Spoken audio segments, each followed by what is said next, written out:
Hello, my name is Andrew Payne. I'm currently an 8th grader at Ralston Middle School. Today, I will talk about the roller coaster I created and show you how it works. A roller coaster is a ride that uses energy to push you. To create my roller coaster, I used cardboard for railing, tracks, and support, wooden sticks for rails and tracks, tape and glue to stick things together. Here's how my roller coaster works. First, I made a ramp with cardboard, then I made the rails a little bit tilted so the ball would always be moving.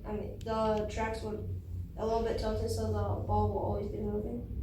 Then I found out there was a weight problem, so I used wooden sticks as weight over here.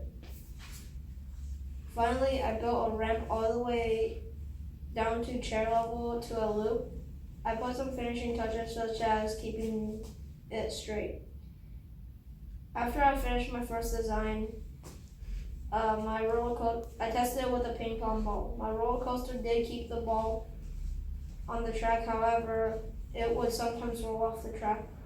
So I iterated my design by making and attaching railing. Here's the second iteration of my prototype. Let me show you how it works with a ping pong ball.